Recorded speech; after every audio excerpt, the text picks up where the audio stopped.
Good morning, students. Today, my class is anti-tubercular agents.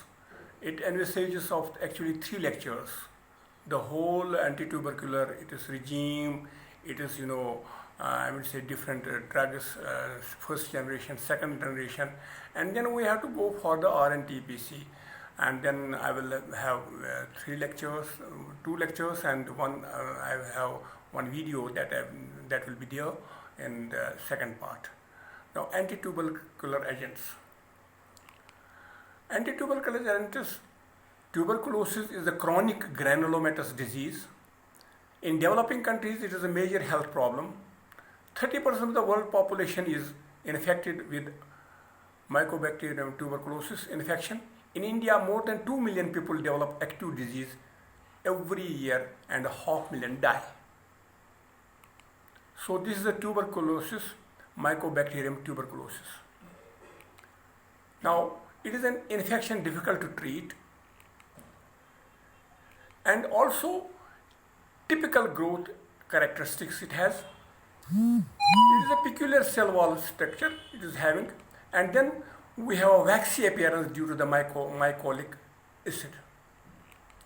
And then we have resistance to infection emerges quickly. Now, anti-tubercular drugs, Mycobacterium infection, as you know, is a problem, and common infection sites are lungs, primary site, brain, bone, liver, kidney, and then we have intestine, lymph nodes. So everywhere these are the common infection sites. Aerobic bacilli, it is passed from infected humans, cows, bovine, and birds, avian, much less common. Anti-tubercular drugs, Mycobacterium infections, it is due to the tubercular bacilli are conveyed by droplets. Droplets are expelled by coughing or sneezing, then gain entry into the body by inhalation. Tubercular bacilli then spread to other organs via blood and lymphatic systems. Tubercular bacilli may become dormant or walled off by calcified or fibrous tissue. So anti-tubercular drugs, Mycobacterium tuberculosis gram-positive, it is a AFB, acid-fast bacilli, spread from person to person via airborne droplets, coughing, sneezing, speaking, disperse organism, and can be inhaled. Not highly infectious, requires close, frequent, and prolonged exposure, cannot be spread by hands, books, glasses, dishes, or other fomitives like we have as COVID-19. Anti-tubercular drugs, early stage free of symptoms. Many cases are found accidentally. Systemic infections, fatigue, malaise, anorexia, weight loss, low-grade fevers, night sweats, weight loss occurs late, characteristics cough, frequent and produces mucoid or mucopurulent sputum, dull or light chest pain, some cases acute high fever, chills, general flu-like symptoms, pleuritic pain, productive cough. HIV patient with TB is also there, so fever, cough, weight loss, pneumocystis coronary pneumonia, PCP we call it. And then anti-tubercular drugs, we have tubercular skin test we do, and reaction 2 to 12 weeks after the initial infection. PPD means purified protein derivative used to detect delayed hypersensitivity response. Two-step testing, healthcare workers, 5 mm in duration. So we inject it and we have 5 mm in duration. Immunosuppressant patients, 10 mm at risk population and healthcare workers, 15 mm low risk people. So chest X-ray is used for the diagnostic tool, used in conjunction with skin test, multinodular lymph node involved with cavitation in the upper lobes of the lungs. Calcification within several years after infection. Bacteriologic studies, we have sputum, gastric washing, early morning specimen for acid-fast bacilli, 3 consecutive cultures on different days, CSF or pus from an abscess. We can also take for the investigation. So rapid growers is there in the wall of the cavity lesion, extracellular. Slow growers is also there, intracellular, within the macrophages at the inflamed sites. Spurters, intermittent growth spurts, dormant, do not grow for long time, become active at times of low host resistance. Now this is the mycobacterial cell wall, there is a, I would say, surface, and this is a superficial lipid or cord factor, and then we have mycolic acid. This is mycolic acid, and then there is a cell membrane inside, then there is a cytoplasm. And the maximum drugs, they are mycolic inhibitors, so that is why it is bactericidal. So chemotherapy in tuberculosis, we give goals of anti-tubercular chemotherapy is kill dividing cells. That you have to remember, only dividing. The patient is non-contagious. Transmission of TB is interrupted. Kill persistent bacilli to effect cure and prevent relapse. Prevent emergence of the resistance so that the bacilli remain susceptible to the drugs. So now there is emergence of the multi-drug resistance, MDR TB, we call it. More than 0.4 million cases globally are MDR. History, first successful drug for treating TB was PAS, para-amino salicylic acid, you have to call it. And it was developed by Lehman in 1943. Dramatic success came when Waxman and Schultz discovered streptomycin, which has made remarkable progress, followed by thiazolone by Domack in 1946. In 1952, isoniazid came into being, pyrazinamide by Kushner and colleagues in 1952, and later on rifampicin in 1957. By S. Margalith has totally changed the strategy in the chemotherapy. Ethambutol came in 1961 by Lederle Laboratories. Fluoroquinolones, newer macrolides, and congener rifampicin and rifabutin are recently adding in antimycobacterial drugs. Now, anti-tubercular other drugs are first line. We have isoniazid H, or ionized, we call it. This is isoniazid actually, H, rifampicin R, ethambutol we call it E, pyrazinamide we call it Z, and streptomycin we call it S. Now reserved drug in first line.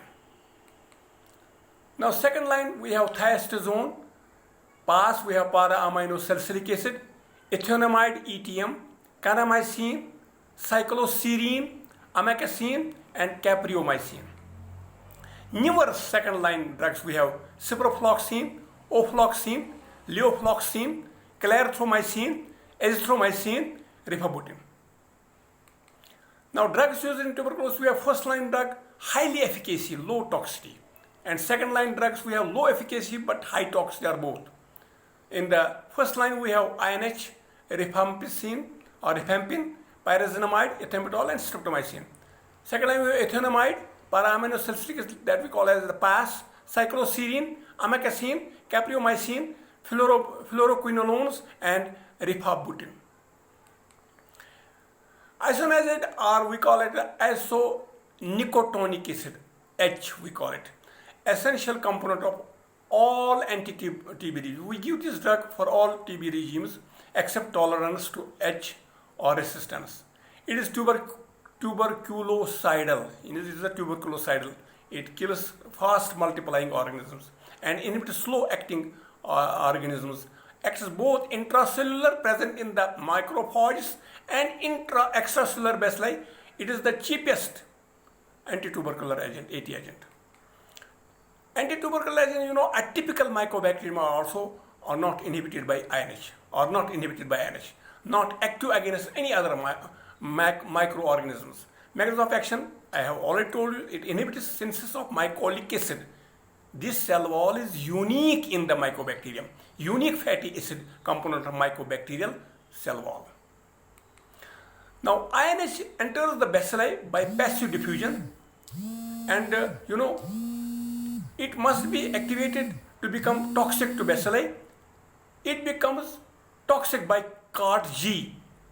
CARG is a multifunctional catalase peroxidase, a bacterial enzyme, and due to this, it is resistant, which catalyze the product from INH and isonicotionyl radical that is subsequently interacts with mycobacterial NAD, nicotinamide dinucleotide, and NADP to produce dozens of adducts. So this produces adducts. So this is the this peroxidase is very important. This enzyme. One of these, a nicotionyl NAD isomer, which decrease the activity of anoyl acyl carrier protein reductase, that we call the INHA, and beta ketoacetyl carrier protein synthase, that's called the Cas-A.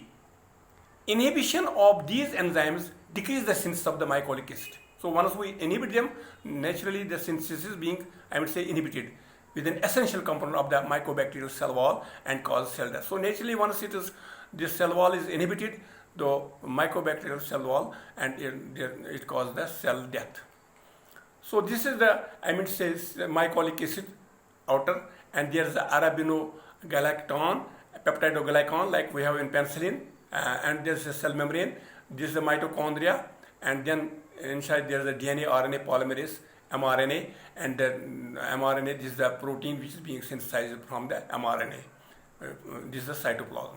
So this is the mechanism of action of the first line drugs is only depicted here. So RNA polymerase, we have rifampicin and protein synthesis inhibited, and this is the overall in the cytoplasm and the cell wall, the maximum drugs effect over here.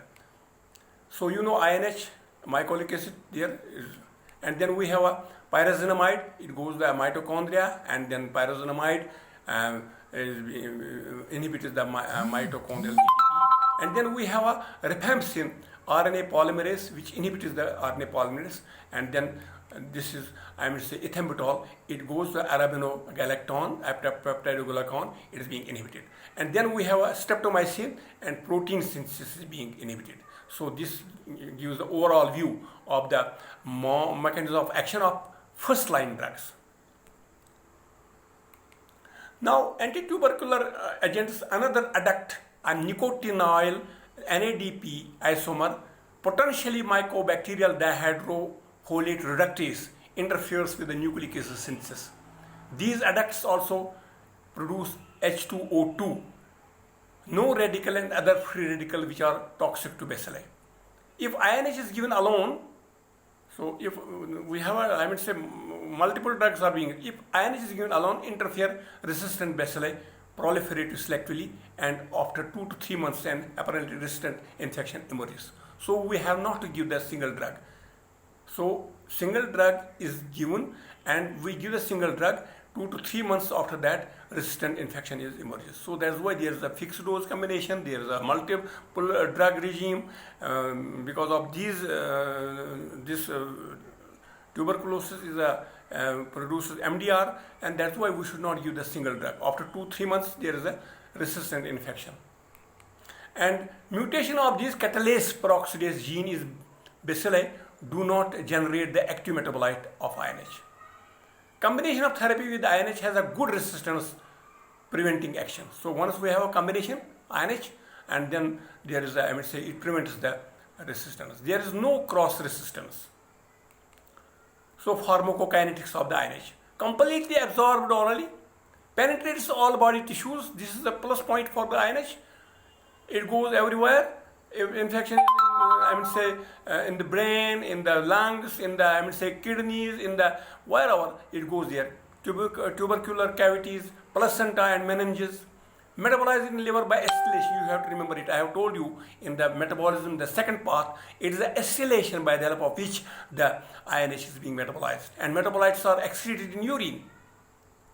So rate of acetylation shows genetic variation. So fast accelerators, we have a 30% Indians, half-life is 1 hour. And slow accelerators, we have 60% Indians, T-half is 3 hours. So in the fast accelerators, we have to give the additional INH. For the slow accelerators, we have to decrease the dose, and there is a toxicity. And there is the, I would say, in the phosphorus we have, I would say infection is not, I would say infection takes place more. So the daily regime is not affected, but bi-weekly regimens are less effective in phosphorylators. Naturally, phosphorylators, and those we have 4 to 6 milligram per kg for more than 50 kilogram person, we have to give the 300 milligram daily and 600 milligram bi-weekly. If it is a weekly, I would say bi-weekly, 2 times in a week. Now this is the INH pharmacokinetics. Acetylation, INH, N-acetyl transferase, N-acetyl INH, it is the isonicotinonic acid, acetyl hydrazine. This is the hydrolysis in the second phase and the first phase. Actually, INH N-acetyl transferase is the second phase.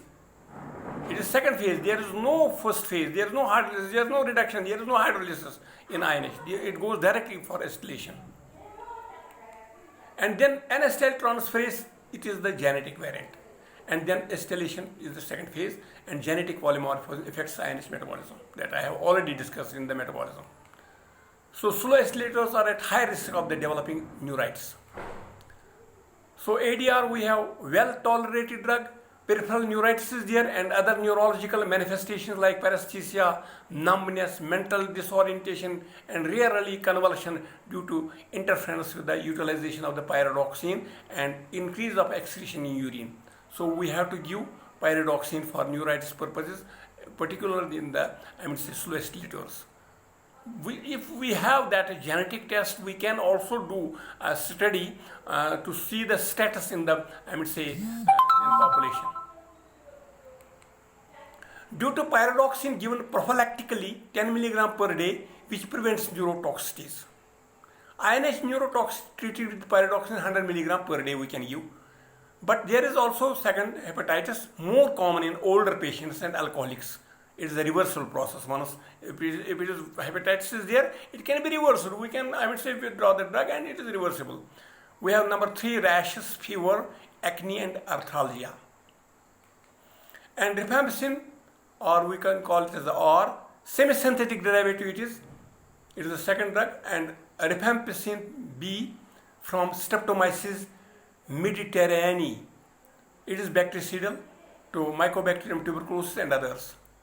And there are other bacteria like we have Staph aureus, and meningitis, H. influenzae, E. coli, Klebsiella, Pseudomonas, Proteus, Legionella. These bacteria also can be, I would say, taken care of. They also are bactericidal for these microbes.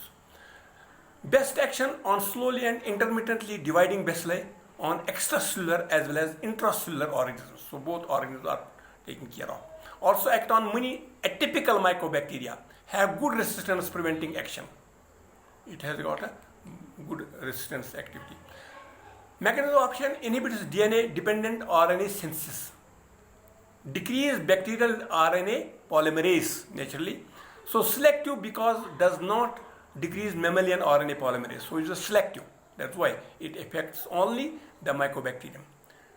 TB patients usually do not get primary rifampicin resistance. It occurs is due to mutation in the RAPOB gene. This is called the beta subunit of the RNA polymerase.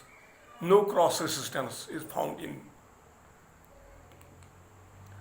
So you have a RNA, you have a RNA polymerase over here, and approved drugs are other drugs which act. There are fluoroquinolones, inhibits DNA synthesis and supercoiled by targets topoisomerase. You have already gone through the quinolones, and rifampicin inhibits DNA synthesis by targeting RNA polymerase.